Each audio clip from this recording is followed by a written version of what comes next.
This video will show you how to mount the new signal lights to the front of your 900 Vulcan. Now this is a custom model. The classic model is similar. We actually have an earlier video. It's not the best, but it kind of shows you how to deal with that stock light bar. So this is the custom, and it's very, very similar. So this should really help you. Okay, first thing you want to do is put a towel down on your fender, just to protect that towel, so when you take the light off or dealing with the bracket stuff, you don't want to scratch that fender. Okay, first thing you want to do is remove these screws here and here, and I just lay them on the towel there. We're going to install them back in the lens temporarily so we don't lose them. So take those two screws out, this one and this one, and then just pull the bottom out and let it just kind of come out. I just leave it hanging like that. I actually put some tape on this because it's a brand new custom model. I don't want to scratch that. Okay, and then we're going to disconnect these lights, and then I'll show you how to take these off. Okay, there's a gray and black connector. We'll need to disconnect those. Real simple. There's a little tab right there. You just put your fingernail under that tab, lift it up, and then that connector will come apart. It's a little tab right there. Just lift it up with your fingernail. Okay, do the black and the gray. There's a little keeper back here you'll have to disconnect, so these wires will hang free. And then there's a little screw right here. Well, that little keeper's right there on the wires. And then there's a screw on both sides, right in here. So go ahead and take that out. There's an acorn nut on there to take that screw out. Then you pry this chrome piece off.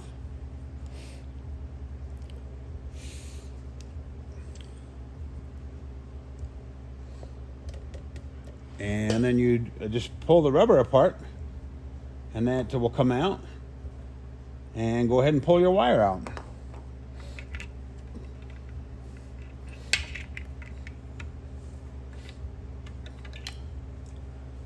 There you go. Do that to the other side, and then we'll continue on. Now, follow the written instructions from this point. I'll just do this for reference. I'm just following the instruction myself. So these are the black nickel lights. I cut the wires to 14 inches on both of those, and then I expose the wires on the ends. And then I cut the wires off the end of the stock signal lights to the 6 inches long. And then I strip that sheathing off that to expose those. So what we're going to do, we're going to splice these together. So I'll write back and I'll show you how we do that. Now I've stripped the ends of the wires about 3/8 of an inch or so. I'll do that on all the wires. Now before we crimp these together, it's really important that you put the heat shrink. I cut about 1.5 inch long pieces of heat shrink down on the connectors like that, because after we splice this, you can't get that heat shrink in there. So I do that first, and then I'll start crimping these all together. Now I've done my crimpers. Pay real close attention to the wire colors. Luckily on these black nickel lights, they almost match. So we got black with yellow stripe to black on the lights. So black to black, blue to blue, and then green from the motorcycle to purple on the lights. So go ahead and, like I say, crimp those really well. Heat shrinkers, tubing over the splices. Make sure it didn't burn the wires. You want to get it good and hot to shrink up nice. This is the best heat shrink money can buy, because it's an adhesive lined heat shrink. So that'll guarantee that you have a real good connection on there that will never pull apart. So I'm going to heat shrink these, and then these are ready to mount on the bike. Now I noticed when I was mounting these clamps that there was a bracket under the headlight that was interfering with these bolts and the clamps and stuff. So what I did is there's 2 bolts or nuts on the bottom here. They're 14 millimeter nuts, kind of up in a cavity. If you take those off and move your headlight up a little bit, this bracket, you can remove it, because you really don't need this bracket. And then go ahead and put the headlight back down and bolt them back up again. That way you can go ahead and put these brackets on. It just takes a minute, and I think it's worth it trying to fight clearance on this bracket. Now, one thing that you have to make sure of is that you get these in the right spot, because as you turn the handlebar all the way, you don't want them to hit in the back somewhere. So it's really important you mount them the way that I did. So I'm going to show you how I did it. So what I did is I'm going to zoom in here. Okay, if you'll notice that the U-bolt is toward the bottom, and the taller part of the bracket is in the back, and it's toward the top. I'll show you the back side. This is the back of the bracket. Let me zoom in here. Okay, you'll notice that the taller part of the bracket is to the top, and the nuts are down toward the bottom. So then this is the bracket that holds the signal itself, with a nut on the back side. So what you've got the bolt with the lock washer and the washer, and then the spacer in between the bracket and the signal light. I'll show you the front side too. This is the front side. There again, you'll notice that the taller part of the bracket's up at the top, and the spacer is in between the light and the bracket. Let me tell you how to tighten this stuff. It's kind of critical. Now, it's really important to tighten these nuts evenly on this U-bolt. This is a stainless steel U-bolt, and stainless steel has a tendency to stretch just a little bit as you torque it. So what I do, and I hope you do the same thing, is take your 7/16 wrench on the back side and just make sure you've got the same amount of threads on both sides as you tighten it. And then just tighten it, go back and forth and back and forth. Maybe work on the lights a little bit, then go back and maybe torque them just a little bit. We give you an extra one just in case you break it off. Try not to do that. You can get some pretty good torque on them, but don't go so far till you break the U-bolt. And then same thing on the screw on the back of the signal light. It's going into this cast aluminum housing, so you can torque it up pretty good. But there again, feel that nut or that screw and make sure you don't get it ridiculously tight to where you strip the threads. You can get them tight enough to where they won't swivel. Now, one thing I would like you to do too is make sure that the bracket is facing straight forward. I look from the back side, get on the seat and look on the back side when you do them. Make sure that it looks like they're parallel to each other.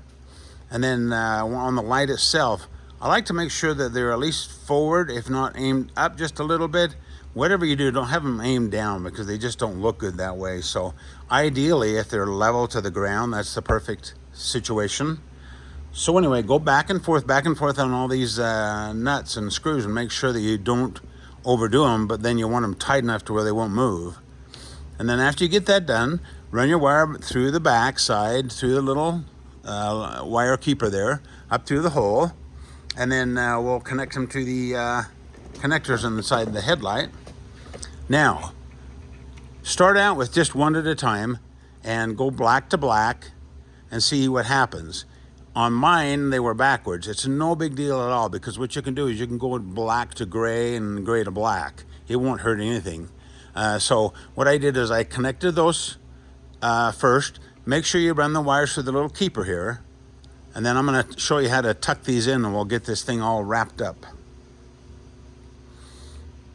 On the left side, I kind of put a little wire tie around the brake hose there to kind of hold it against the fork tube.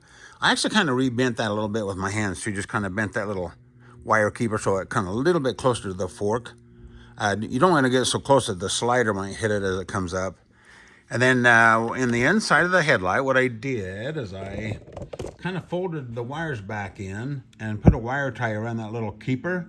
It kind of pushed them by the back there, so when we put the headlight back on, it won't interfere with the wires. These two are just extras, so don't worry about those. And then make sure you plug in your headlight. If you did take it off to take that plate out, make sure you plug that connector back in your headlight. I'm going to check these out. I'm going to put this back together, and we'll see how it goes. Now, one thing to be really careful with when you put this headlight ring back in, these screws are kind of tricky, so make sure that you don't force them in there. Make sure they go in nice and easy and everything's lined up. Sometimes I'll run a little teeny rod in there, or a little teeny Phillips screwdriver or something, to make sure the ring is centered on the bucket before I put those in. I even put a little oil on the threads. That helps too, because I don't know how many used bikes we bought and these are stripped out or gone. So only be real careful with that. And then you'll notice that everything working. Oh, one thing on these Vulcans, the headlight won't come on until you start the bike. So don't panic, think that you did something wrong. It'll come on when you start it, hopefully.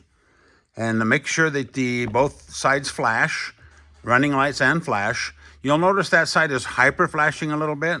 It'll blink fast because they don't have the rears hooked up. The reason they do that is because there's not enough amperage to go into the relay on the bike. That's why people have problems with LED signal lights, is they don't have enough amperage and then they won't blink properly.